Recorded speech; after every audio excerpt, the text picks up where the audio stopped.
Welcome to Talking Sock. As artistic director of Snuff Puppets, Andy Freer has been wowing audiences for over 30 years. It's an important part of culture and society for people to be out on the streets and kind of seeing big images of their archetypes and their culture reflected back at them. In this episode, I talk with Andy about the philosophy behind Snuff, as well as the initiatives it runs here and all over the world. Join Andy and I now, here on Talking Sock.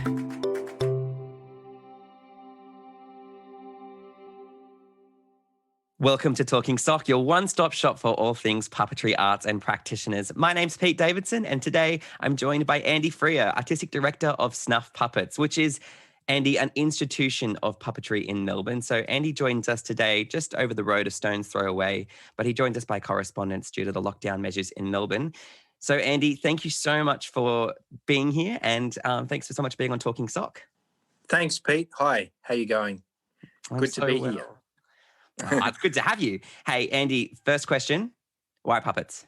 Because you can pretty much do anything you like with puppets. You can express so many things. You can literally kind of take their heads off and replace their heads with fish heads. You can tell all kinds of stories that you just really can't do with actors, human actors. And actors tend to can have kind of psychological issues and egos that kind of make it difficult to create work that is, I don't know, the kind of work that I like to do, which is kind of archetypes, working with archetypes and the big stories of life and death. I mean, snuff, in a way, is quite a dangerous word, and it kind of evokes this kind of feeling of fear, but it's also got this kind of cuteness to it. So, yeah, we just love to kind of create theatre and create stories and do whatever we want to do, basically. How would you describe or define the word snuff? If you were to describe it for our listeners, I mean, it's a great word, not often used. What would be your definition for snuff? Pretty much to die or to finish or to end. But then there is also the sex and death, which, you know, sex is about life-giving. And death is obviously the end point. So it's all these kind of things about life and death and everything in between and rebirth, you know, the cycle of life. So, yeah, and it's kind of wanting to be a bit, as I said before, a bit dangerous and a bit kind of provocative and, you know, getting people to ask, well, yeah, why snuff? Why such a word? But it kind of just runs off the tongue as well a bit. Snuff puppets, it's a kind of a nice two words together. So yeah, it actually came from a conversation I had with a friend when we were starting out, and we were doing works in Canberra with large groups of people, and we were doing big puppets and kind of protests and activist kind of actions, and we had this dream of storming Parliament in Canberra, and we were doing lots of like fires and fireworks and flares and a kind of outdoor spectacle, pretty kind of anarchic and wild. And we just had an idea that we'd have to burn some of the puppets as a kind of a really kind of poignant thing. But then it was like, well, what's going to happen to the puppeteer inside the puppet? And we just kind of jokingly agreed that they'd have to go down with the puppet and they would end up being a snuff puppet. And suddenly this kind of phrase came out and it was like, yeah, let's go with that.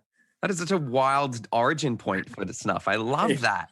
And the first thing I think of when I think of snuff is the final line from Macbeth, or the Scottish play. Oops, shouldn't have said Macbeth. Oh, yeah. Out brief candle, life is but a flame. You know, that lovely idea of just taking something and it's gone. Yeah. Snuff, since then, we'll get to where you started out in a moment, but Snuff has kind of developed a real signature style, and it tends to be costume puppet and sort of giant puppet stuff. So as an extension to my question, why puppets? Why that form of puppets? Why giant puppets? It kind of just really evolved out of, so I started off in theatre and kind of experimental theatre, and as we were building our sets and our work, there was a lot of kind of construction of large objects and large sets. And I think it just comes from a mix of wanting to be out of the theatre, basically, and be outdoors and obviously be able to have a big impact and a visual impact. So giant puppets, it just felt like a kind of a natural form of theatre performance and celebration and spectacle, and all these kind of elements mixed together. And I suppose a mixture of art, I suppose making the puppets is a lot more like sculpture than actually we don't really design the puppets in a way. We kind of just get our hands in and start building them and see what comes out. The process is all very organic, and the puppets just sort of come to be and come to exist, and then they're there, and we keep working with them year after year. So they're kind of, I don't know, the giant thing is there's a lot of tradition within South America and Carnival and this whole element of, when they dress up in these big folk costumes in Europe somewhere and they chase the kids around the streets to give them this sense of excitement and also fear and get people just excited and with this sense of it's an important part of culture and society for people to be out on the streets and kind of seeing big images of their archetypes and their culture reflected back at them. So, it's a mixture of art and theatre and performance and then big sort of social gatherings. So giant puppets seem to cut through, they stand above the heads of humans and can kind of dominate the landscape. I've asked that question a few times to a few people, and what you've just mentioned there about Carnivale and sort of that cultural aspect of South American puppets, but the idea of the archetype staring people in the face and actually creating a point of fear is really, really interesting because often with puppetry, it's I mean, you can see there's a pink puppet behind me. That's adorable, right? It's this cute factor. And you've kind of very deliberately gone for the opposite and had that sort of reverence for the puppet as a giant piece, a giant character. And you mentioned before something about archetypes. So can I ask you, what do you think are the archetypes that you really play with? Well, they kind of just, I suppose anything can be an archetype. And the way the puppets in Snuff Puppets have come to be, it's more like the puppets come first. So there's an idea for a puppet, a character, and then it gets made. And then it's sort of like, well, who are you and how do you work and how do you exist? And then we get more puppets to kind of join that puppet, and then the sort of family grows. And then I talk about it like a world. Each of our shows are like individual worlds where all the puppets within it kind of exist. So within all those, I suppose making a puppet, you kind of identify what character you want it to be, and then it becomes an archetype just by the concentration of that focus and the energy you put into it. So the first two puppets that we have, Granny and Mr. Fool, and they're the oldest puppets, but they're also the matriarch and the patriarch, we call them, of the company. But they are the oldest puppets. So Granny was the first puppet I'd literally made, and then Mr. Fool. And they just existed as heads, and then they just had this kind of fabric flowing off them as bodies. But then as time went on, their bodies came into existence, and then we created this whole show called Scary, and Mr. Fool was the kind of introduced the show at the beginning, and then Granny does this whole creation story where she gives birth to a human on stage, and at the end, Mr. Fool gets chopped up and opened up, and out of his guts, out of his body comes this little vulnerable human in their underpants sort of staring into the spotlight. So wow, they just come to be, I suppose.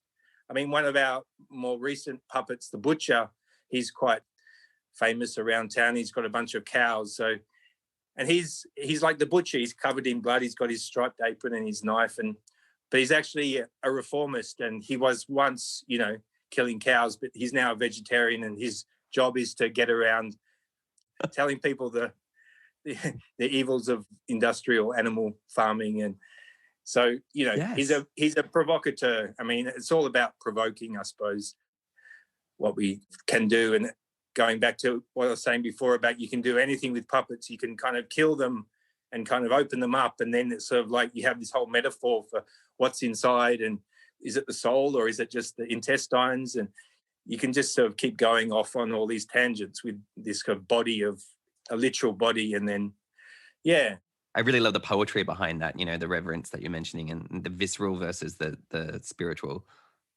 Yeah, it's all connected, and we have this ability to kind of make all these kind of objects that can fit into that kind of realm. So, So tell us about your beginnings with Splinters Inc. and how that became an extension to evolve into Snuff Puppets.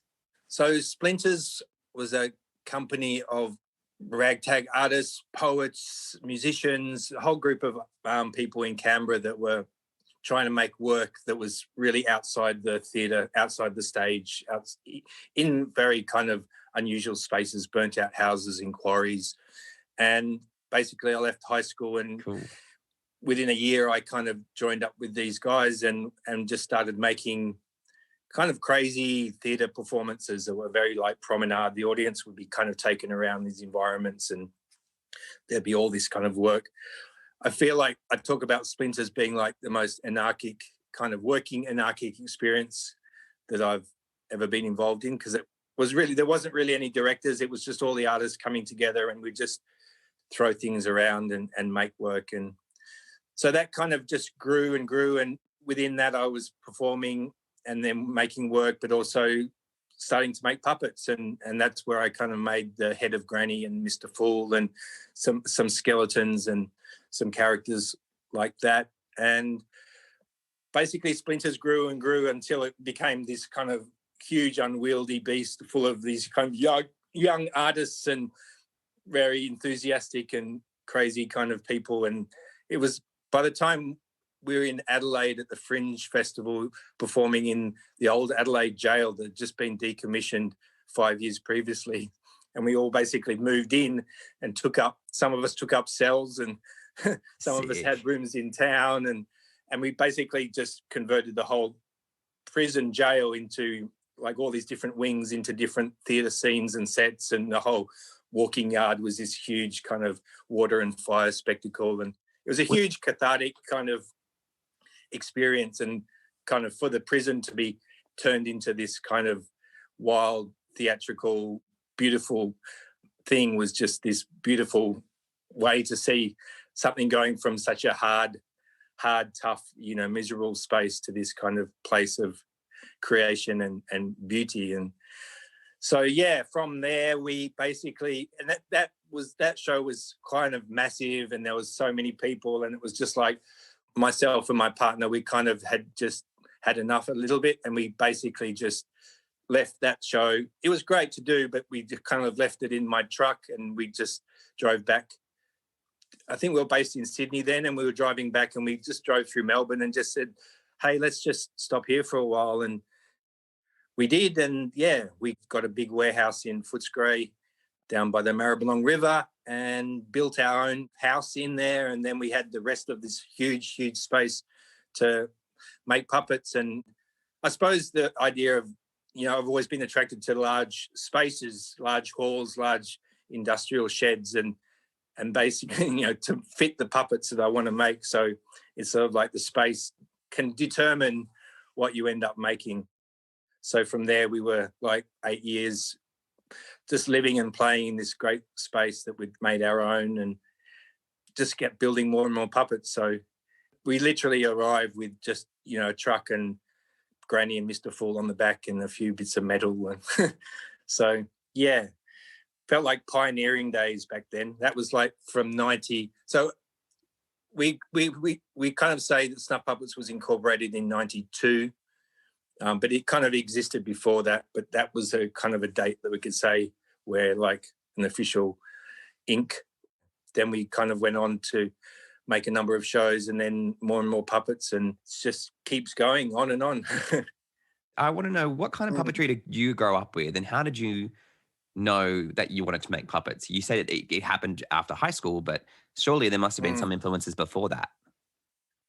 Yeah, I suppose I never thought I would want to be making puppets. I was always into theatre, and I kind of had this lucky experience, or just in my high school, I had a series of teachers, drama teachers, that were very into this very kind of experimental theatre practice, and they would kind of test out their experiments on their students. And I basically had, maybe 4 or 5 years of different teachers throwing us these amazing kind of ideas of how to make theatre, from Grotowski, Brecht, Artaud, all these pretty intense theatre makers and writers and practitioners. Yeah. So I felt like that was a real breeding ground for me to kind of really think about how to cross over, theatre and art and performance and the kind of human experience, I suppose. So really from theatre, I also talk about, I saw a show when I was 12. It was the first time I was left alone with my brother and sister at home. My parents went to a funeral in Queensland and they got us tickets to this show at the Canberra Theatre called La Claca. It was presented by this company from Spain, and the puppets were actually these giant big puppets that were based on the artwork of Jean Miro, you know, Miro, the artist, Yes. the surrealist artist. Beautiful work. It's really, I saw a documentary a few years ago. I've never seen anything of it since, but it's really worth looking up. But basically it was Miro's paintings come to life on this stage, these big eyeballs and these big feet and these really kind of abstract, slightly animalistic and human figures just stomping around. And Unreal. basically it was about the Spanish Civil War. And when you're at that age and you're kind of just being given something so strong and powerful, and they were giant puppets and they were just beautiful to watch. And I suppose it was just like, yeah, it was just exciting and thrilling and otherworldly and kind of, you know, just totally a beautiful work. So yeah. I mean, it makes total sense. You know, you've just spoken about some of the imagery that I remember from some of your really incredibly recognizable work with snuff puppets, because like I remember that during the COVID-19 pandemic, which we're going through now, your campaign video, Everybody Isolates, included those sort of same things, like big eyeballs, people's mouths and hands, like all separated and moving around neighborhoods. And it went viral. And we saw those magnificent body parts moving around the streets of Melbourne. And then you've got this mischievous, the Scullies and the Seagulls. So can you tell us about Snuff's characters and where some of these ideas originated from? You mentioned before your process that it starts with the character. So I want to know where that character then turns into a story. Because my biggest problem with my puppetry is that I did the same thing. It's quite similar. I make a character and then I go, cool, now what? And that next point for me is going to be the really interesting stuff. When do these characters go into story? So quite self-indulgently, I'm going to ask you this question to help myself.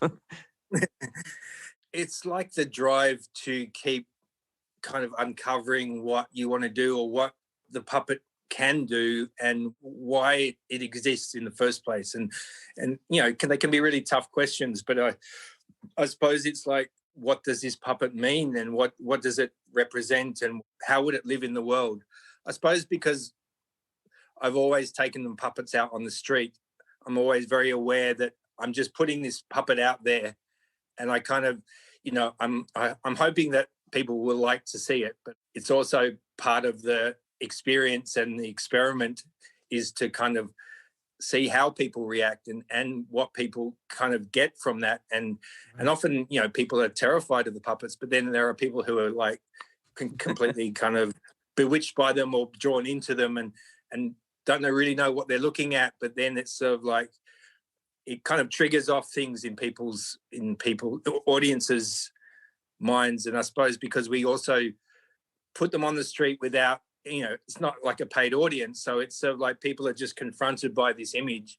And I suppose that spurs me on to kind of think, well, why do these puppets exist and why are they here and what's their point in their life? And obviously it comes back to what I want to do and what I can physically manage, but it's just this sort of exponential growing of the puppet and its characters. And it's really, I was talking about this idea of a world where everything, all these puppets within this one kind of realm all exist within the rules of that world. So the world of Scary is about this traveling troupe of giant puppets who are like the stars, and then the skeletons are like the managers or the skeleton crew.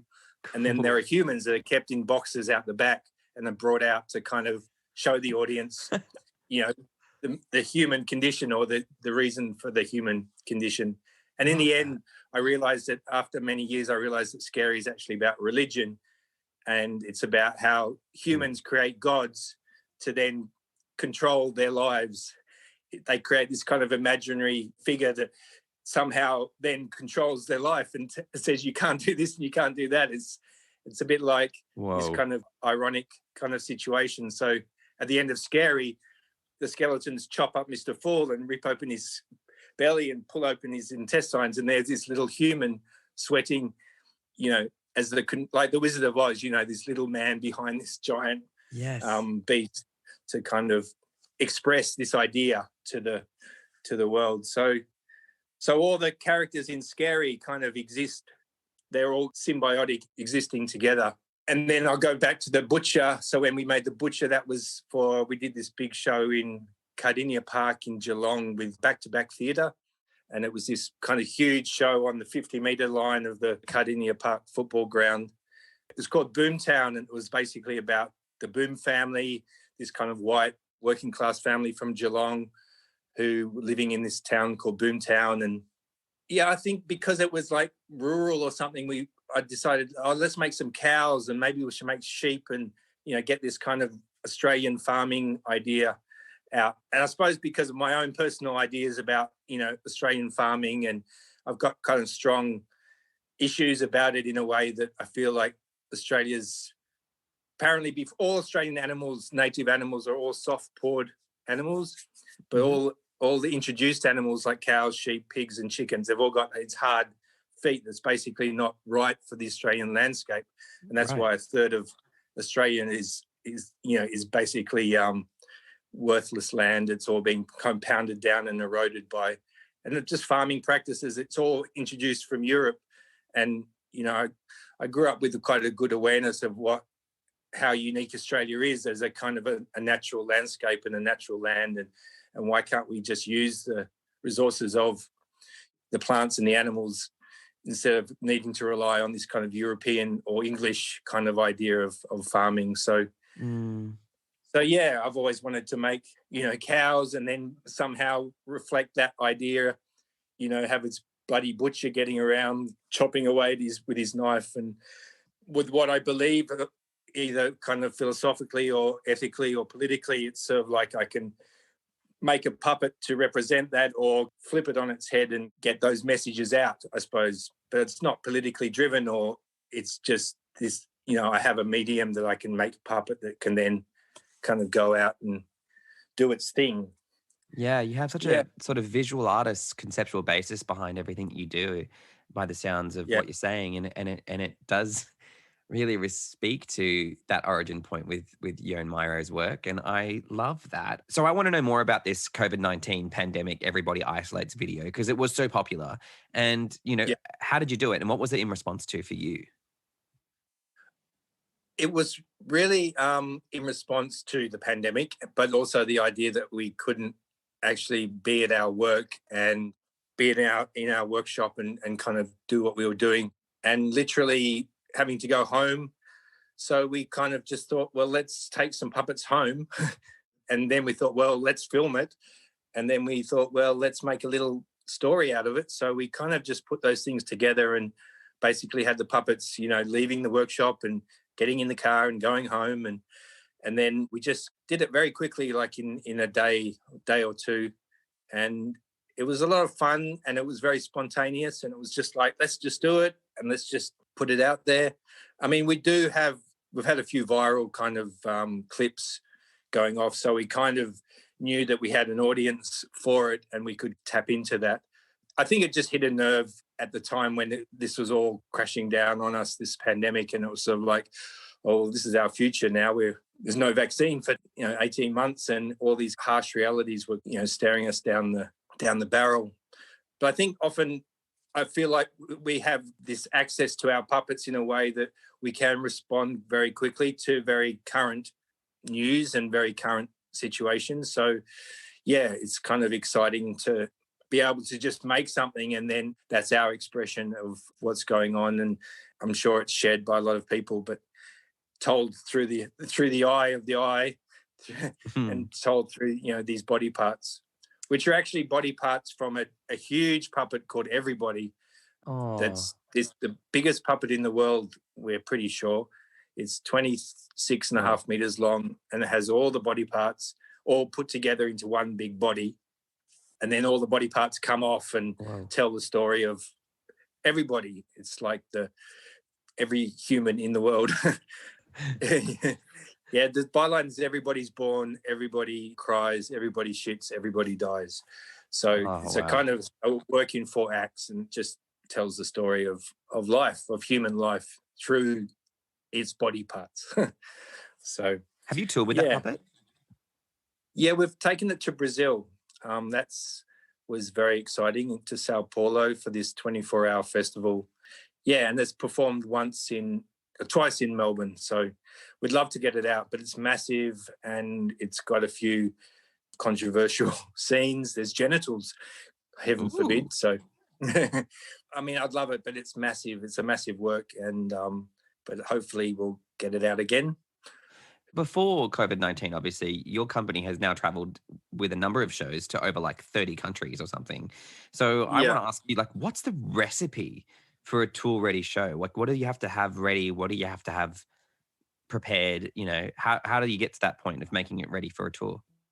I suppose you have to have a show that is kind of tested and worked on in your own local, for your own local audience. It's kind of works for you. You've had a number of seasons of it, and you can kind of package it up in a video or a way to then show people, presenters, festivals, anyone else who might be interested. I mean, it is a hard job to kind of sell work, and it's more about building up a reputation and having the kind of work that can cross borders, cross cultures. I mean, we always talk about snuff puppets because we don't use language very much at all. So the visual language and the archetype language is a kind of a universal language. So we kind of feel like we can get through that issue. Yeah, I mean, the first few years I started going to the performing arts market that was in Adelaide, and with my briefcase and a bunch of little brochures and stuff. And, you know, it's quite challenging and scary and confronting to present your work to a complete stranger and say, hey, you interested in this? And oh boy, don't we know? And you know, it just takes a lot of persistence and a lot of just pushing it out.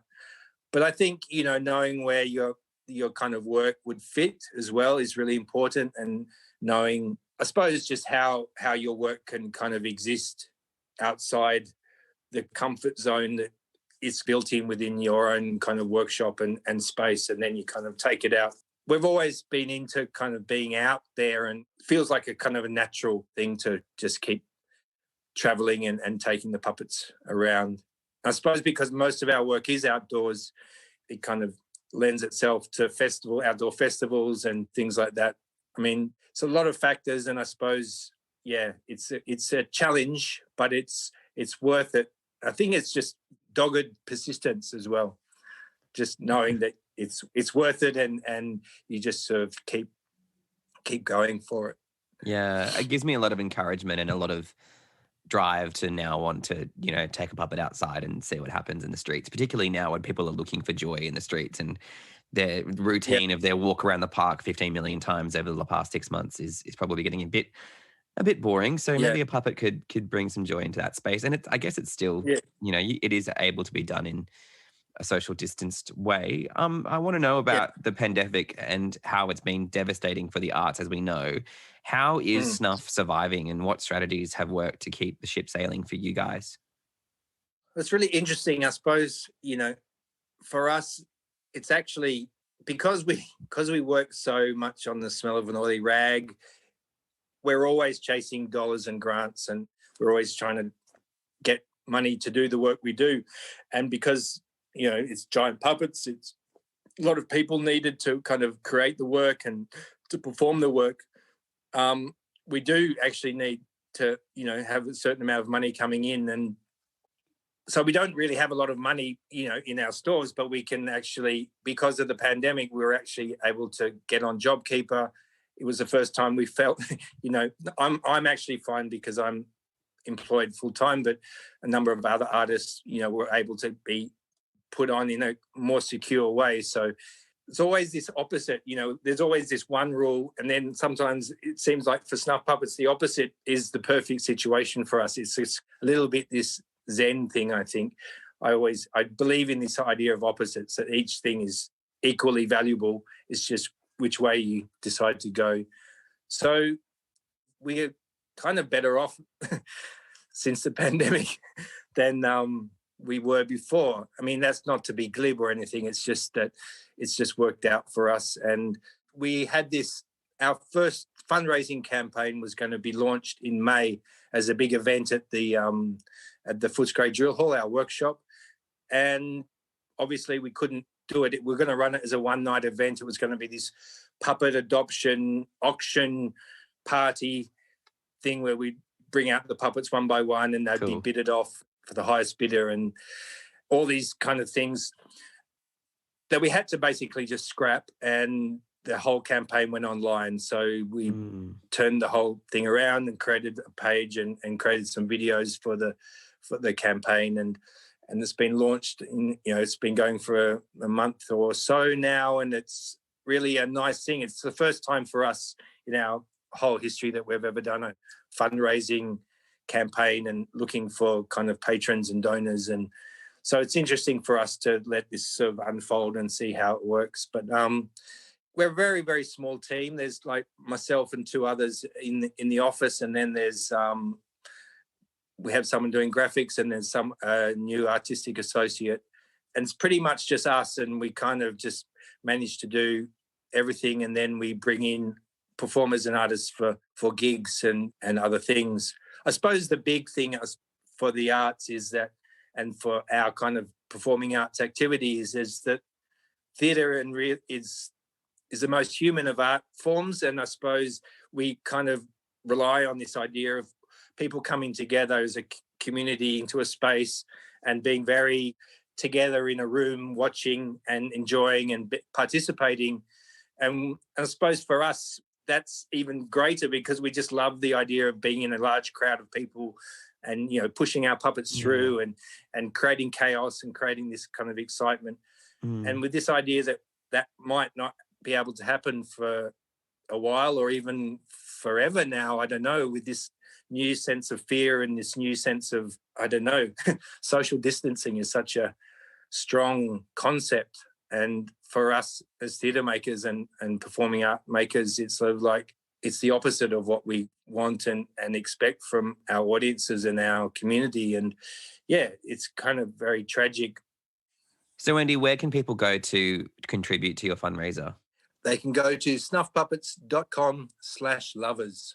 You can go to our website and click on the Lovers tag, and you'll see a whole page of things that you can get into. There's 3 tiers of rates of donations, and you can become a snuff buff, or you can become a snuff nut, or you can become a snuff god.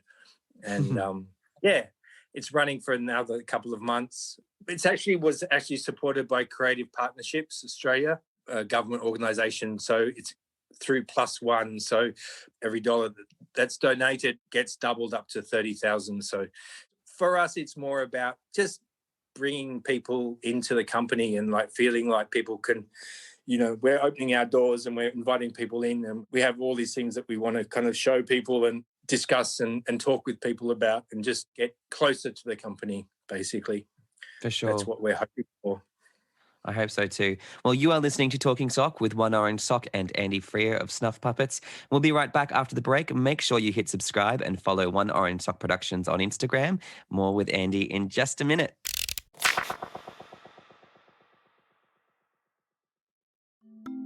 Want to start a conversation at your next gig or festival? Then grab your wallets because we've got merch. Head to our Redbubble store to get your hands on some signature One Orange Sock designs. We believe that podcasts should be advert-free. So if you like what you're listening to, there's a new way to help support our podcast. No monthly subscriptions, just a simple tip to share your kindness and to help us get by.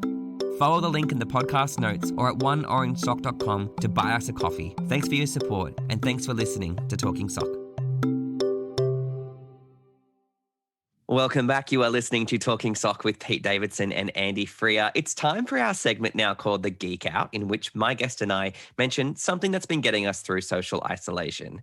I'm going to start with mine first. So, Andy, I don't know if you've ever read Philip Pullman's books, his Dark Materials series, but it's a beautiful, beautiful story, and I'd love to see it done as a puppet show one day. It's a trilogy series set in Oxford, and recently he's actually created this second 2 prequel and sequel to that story.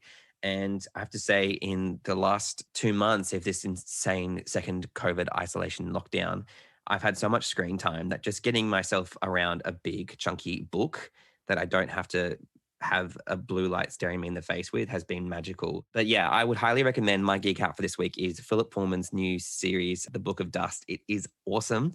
Andy, What are you doing in lockdown? What are you geeking out on?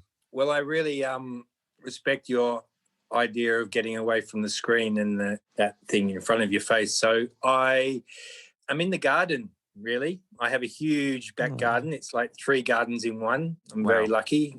Just scored it in sunshine.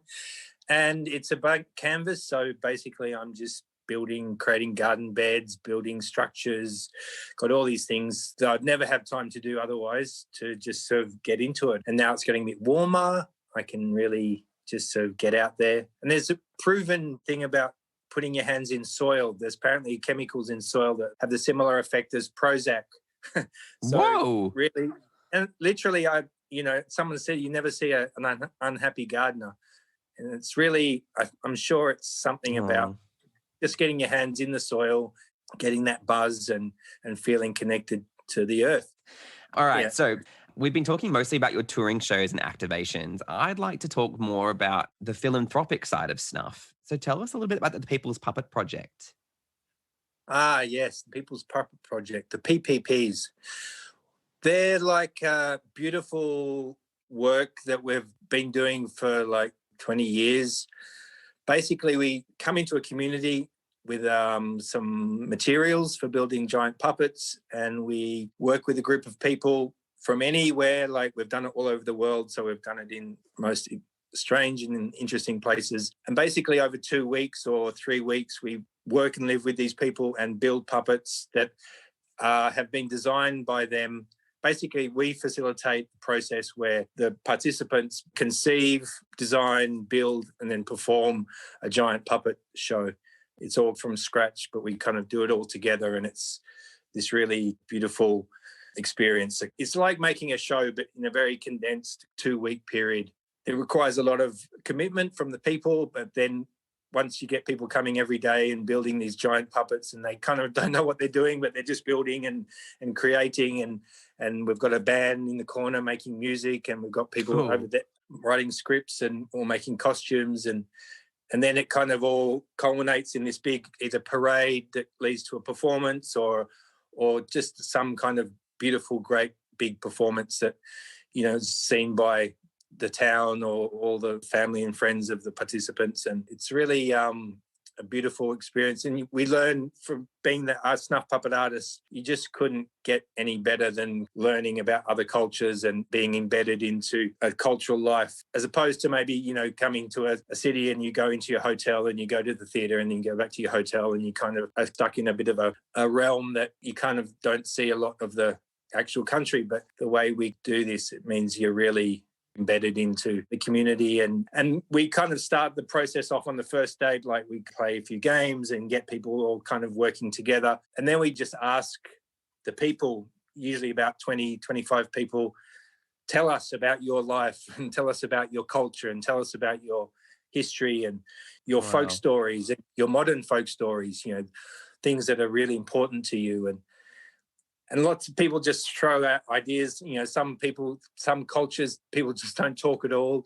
They're very shy and don't want to kind of speak out. But we're kind of just saying anything is possible. Anything is, at this stage, anything is up for being kind of dreamed into a giant puppet performance. And by the end of the day, we have all these images and stories, and we just do drawing, and I kind of show people very rudimentarily how to make a giant puppet with the cane and bamboo and all the structure and stuff. And then they go away and start just drawing images from our conversations. And by the end of the day, we have all these drawings and all these stories, and we go away and disseminate all that and pick out a few of our favorites and then find joining threads. And we come back the next day and propose this idea that let's do this work where there's a king and a queen and there's these fish people, and, it's like all kinds of weird and incredible stories that can just be woven into this one big story. And it's one of the more exciting parts of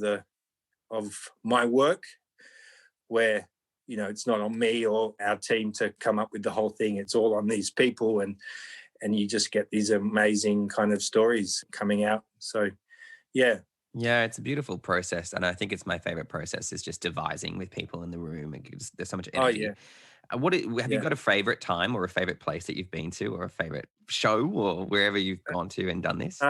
We did a few in Indonesia, in Yogyakarta. And the first one we did was quite incredible because we were there in Yogyakarta, and while we were leaving Melbourne, there was a volcano called Mount Merapi that was highly active, and it was like 30 k's out of Yogyakarta. It's this big volcano that was smoking, and sort of like, okay, we're going to go to this city and we'll, be careful or whatever.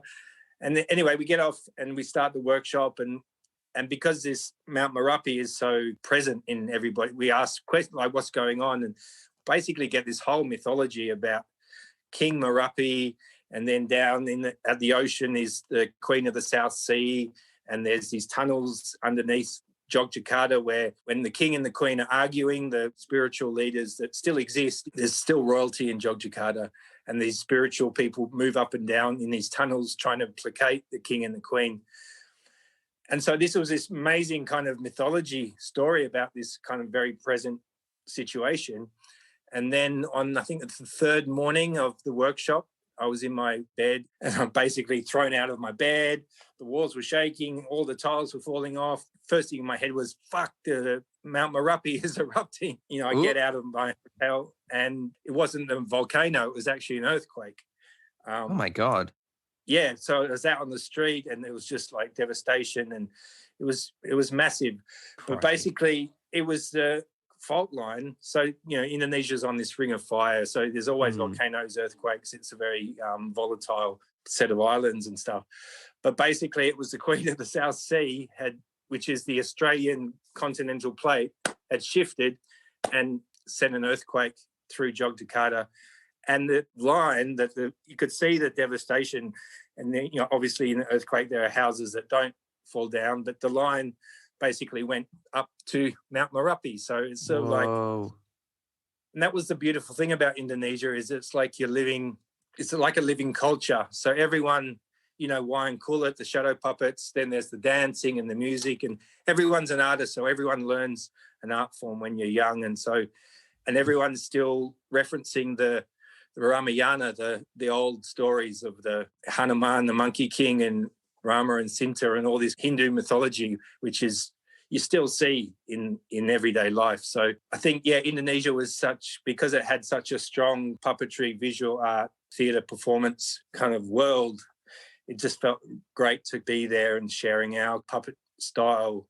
So we basically made their puppets that are ancient into giant puppet form, and we did a version of the Mahabharata with the Hanuman and the Monkey King, and we made 30 monkeys and had all these kids running around doing this big story, which is about saving Rama's wife from hell or somewhere with a rope. And so, Indonesia. Yeah, Indonesia sounds amazing. One thing that's really come out of this year is the Black Lives Matter campaign.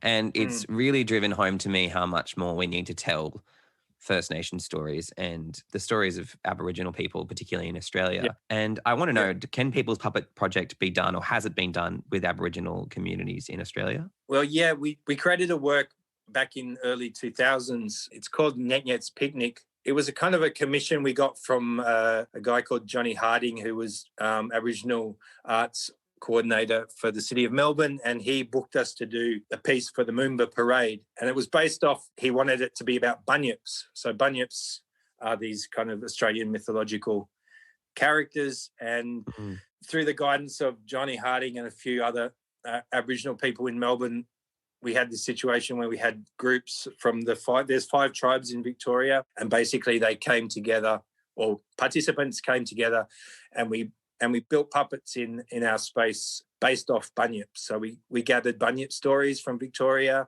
and there are all these different stories from Geelong and from Warrnambool and from Bairnsdale and all these different spaces. And from that work, we kind of, and it often happens with some PPPs, we kind of go back to the same place and develop the work and develop it to the point where we go, well, let's make a full show. Let's make a full professional show, and that can kind of go on to exist in its own right. So, we went on to make this work called Nyet Nyet's Picnic, which is basically a bunch of bunyip stories all around a giant mound of dirt with a fire and a billabong. And we have these puppets now in our space, and they're in storage, but we're all white. We're not all white, but we're all kind of white people who we don't really have the right just to kind of use these puppets and get out there with them. We've just been recently looking for Indigenous performers and people to get involved, and maybe one day, the whole bunyip group of puppets could be taken over by some Indigenous artists who want to run with them and work with them. But yeah. So yeah, it's really it's such an incredible artistic cultural history of Aboriginal history in Australia, and it's sort of almost in another world, another parallel universe where their storytelling and their dream storytelling is so powerful and so beautiful, and it's just sort of complete in a way. And I suppose, more and more there's a lot of focus in the arts on Indigenous art and culture and performance. So yeah. I'm so desperate to try and find a voice for Aboriginal people in puppetry. And if our listeners know of anyone who does do puppetry or do some form of puppetry arts, let us know, because I'd love to speak with people who do represent Indigenous cultures. Yeah. You've been doing this gig now for over 30 years. And so with People's Puppet Project, you've kind of become a bit of a teacher. So as a teacher, what have you learned about puppetry and performance? And what is there that you could impart to our listeners if there's anything really, what's the crux of puppetry after 30 years of doing it? For me, a lot about it is the process. A lot about the satisfaction of working is about the human connection. And I can be inspired by anyone, and anyone who is inspired to do something and to create work, for me, is an inspiration in itself. So I feel like there shouldn't be any boundaries. There shouldn't be any kind of limitations.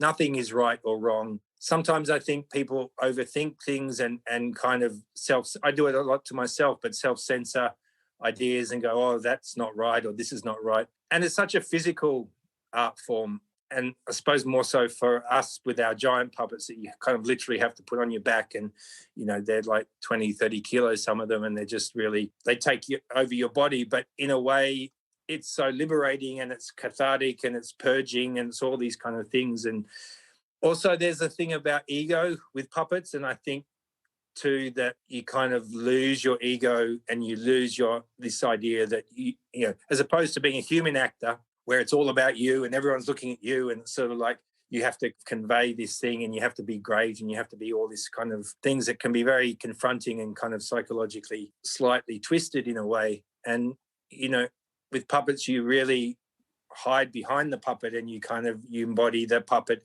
and your ego and your identity goes into that puppet. And I think more and more it's really refreshing for people who are into performing arts to kind of let go of this idea that, they are the figure that needs to convey all this kind of information and emotion and passion or whatever. And the puppet, if you've created the puppet yourself, or you've invested all this energy, physical energy, into this lump of fabric, and you're already playing with this idea of this sacred object or this fetishized object, which is in part ritual, evokes all these things that probably, hundreds of years ago, people were way more in tune with the power of the object to convey or to be a part of this community of audiences and art appreciators and theatre goers. And just believing that there's nothing wrong.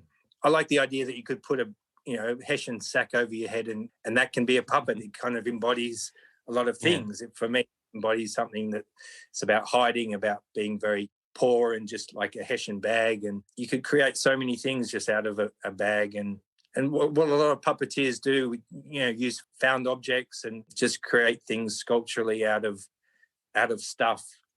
The idea that you are putting this stuff together and you're kind of creating this, we're acting like little gods and creating our kind of worlds with our characters and giving them character and meaning and identity. And it's a powerful form. And I suppose just doing it more and more and putting it out there. And there's all this idea of, a good performance, a good play, successful. There's all these kind of things that kind of really can stop people because they feel like it's never going to be as good as this or that. And I don't think that's really anything, because the process is so important, and just the kind of the building of the object and the whole discovering what it is that you want to do. Why do you want to do it, and why do we want to do these things? And that should be at the forefront of, I suppose, any puppeteer's first exploration. Like, why am I doing this, and why is it so important, and what can it be? And because puppetry is like a fantasy world and these made up characters, it's like we can do anything, absolutely. And it's sort of like the sky's the limit. And I suppose how much you enjoy challenges and how much you enjoy going, into the kind of the unknown. I often use that word, the unknown, when we're talking about snuff puppets and our work. And it's like the unknown is something that is so intriguing and exciting. And it's like, I don't know, but I'm going to look and discover and yeah. You also have the concepts of deep engagement and lasting impact. They're kind of like some of the cornerstones of what you think good puppetry is.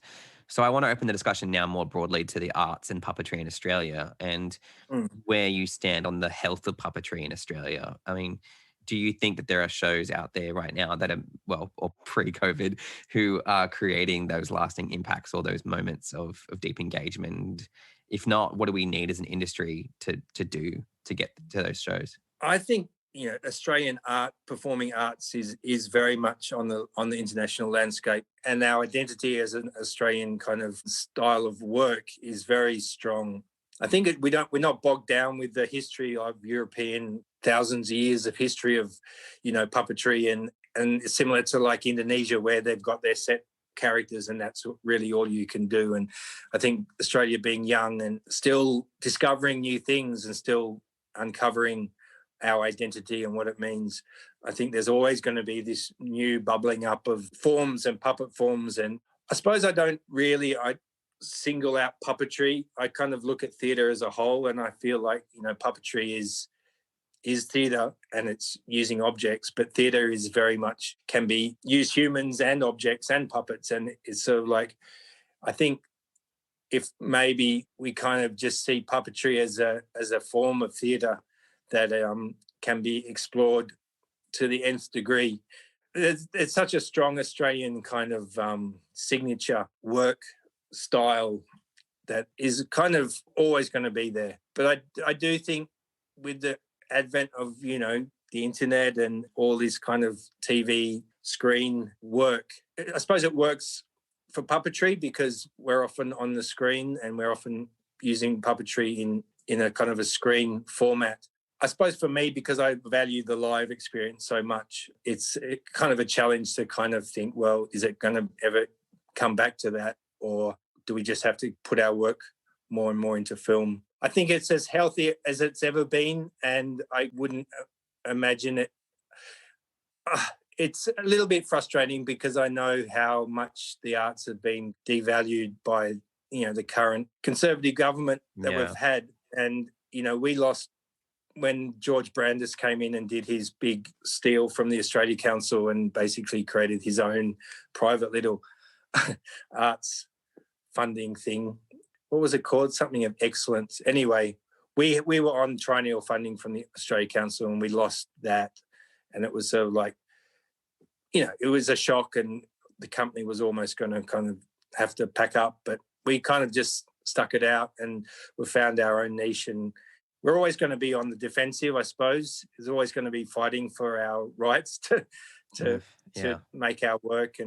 But I was going to say, I feel like I've come from a punk ethos, and punk is pretty much about smash the state, fuck capitalism, do what you want, just be an individual and just be tough and not care too much about the system, because the system's always going to be dragging us down and boxing us in, and just feel free to do what we want.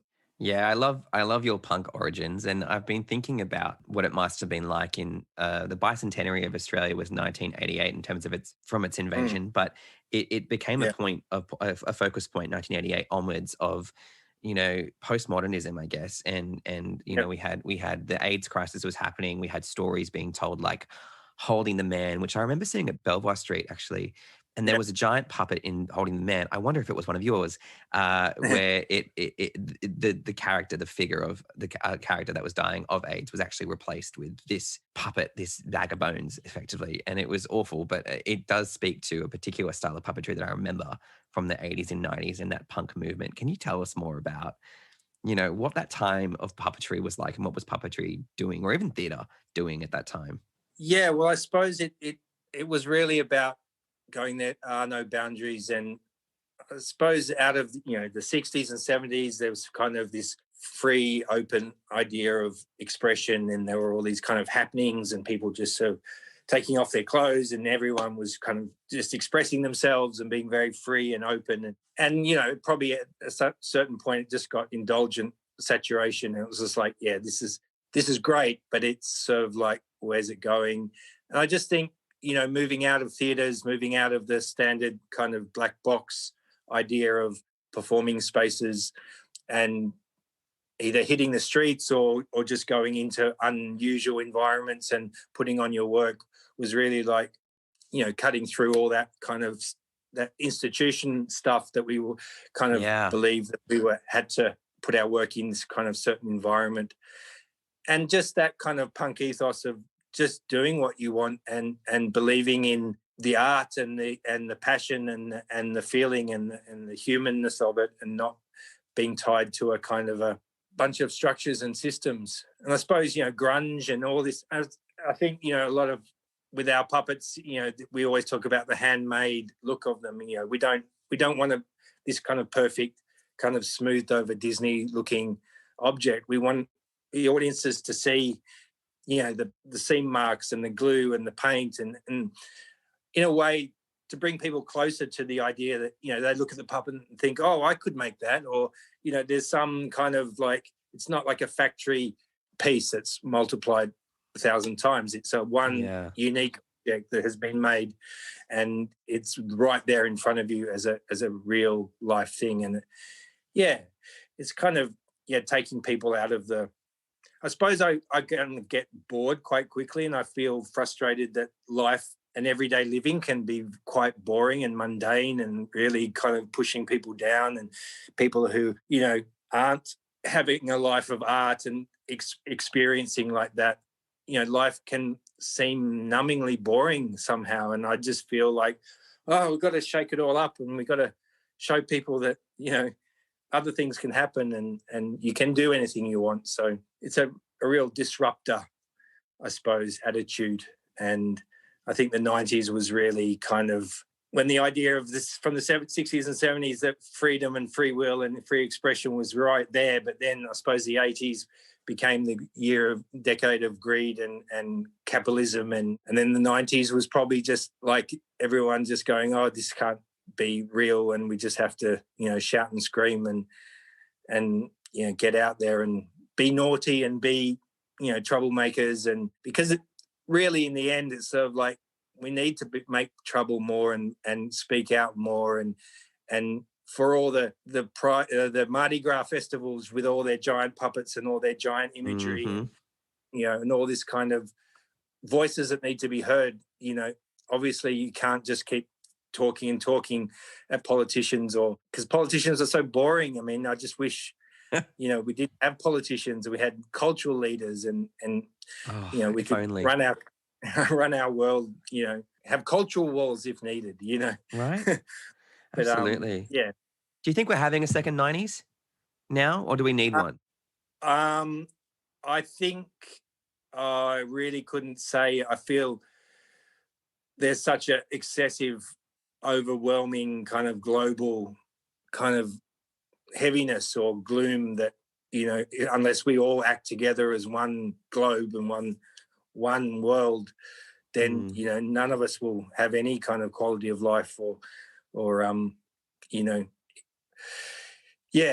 think, I don't think we ever go back. I think we kind of just reform new ways of being and new ways of existing. And I just hope and pray that the, Trump loses and we go back to a more kind of humane way of dealing with the world and people and lives. And Yeah, I don't know. Strange times. Oh God, they are. But you're quite uniquely positioned as an artistic director of a theatre company, of a puppet company, and I want to know, what do you need to do, or what does puppetry need to do, or what will Snuff do to keep disrupting and to maintain that making trouble? Because I think I just got that image in my head of those scullies running around a space, and I love it, and I want more of it. So, will Snuff continue to go and make mischief? Oh yeah, definitely. I mean, we've been very good and just staying within our 5Ks and being very kind of helping the whole community as Melbourne has been, kind of just keeping it all nice and quiet. But once things get back to a little bit of normal and outdoors, where even with our fundraising campaign, part of it is to build a giant inflatable heart. So at the heart of our campaign is this puppet heart that you'll see on the website, and it's the heart of everybody. Actually, everybody has a number of organs, and one of its organs is its heart. So, but with the heart, we're going to make a pattern off it and then expand it to become a 8-meter giant inflatable heart that's going to spurt blood in a celebratory kind of purging. Yes. That we've actually got a gig for the Fringe. So hopefully by the end of November, for the end of Fringe, there will be a giant heart in Fed Square spurting blood, and probably skeletons running around catching it in buckets and Sign me up. I want to do that. And I think, God, if we can get one festival out this year, we're going to get Fringe. We're going to keep it. We're going to hold on to Fringe with all our heart. Finally, Andy, who are your heroes in puppetry? Is there anyone of your contemporaries or in your past that you would thank, looking back to your career you've had, or that you'd like to tip your hat to? Well, there's Peter Schumann from the Bread and Puppet Theatre. They're like, I got there's 2 big volumes of their books, and I was just so drawn into their work. I mean, that was where I felt like, outdoor puppetry and puppetry protest was what they were doing in the 70s against the Vietnam War, and they were creating very strong visual images and very black and white and very stark. So Peter Schumann from there, and then there's probably, I think his name's John Fox. There's a company called Welfare State, who in England, who created in the 70s, created these kind of big outdoor spectacles, and they created giant puppets. And it was they've got a book called Engineers of the Imagination, and it actually has a guide to how to make giant puppets with bamboo and cane and backpack frames. And they've got lots of instructions on how to make things and puppetry and costumes, and then how to work with communities, and all, kind of a 60s, 70s lens of this kind of community work, and going into communities that are quite, downtrodden or marginalised, and kind of giving them this crazy theatre spectacle that everyone participates in. So, and I suppose, I love lots of surrealist artists and artists who are able to go out into the imaginative world, the creative world, and just sort of draw things out of the imagination and create beautiful metaphors for life through their art and characters. So I'm always impressed with Jim Henson, because I always knew Jim Henson as a kind of a Sesame Street and the Muppets, obviously, and how his work was like for a Christian American channel or something. I was always like, it was a bit too much. But then I read this article about how Jim Henson was like a real anarchist, and if you look at all his work and the way the puppets are just doing this crazy stuff, and they're like it's really quite out there if you look at what they're doing, like pulling their faces off and bashing each other over the head, and just absurd kind of stories that was delivered to a whole generation of kids.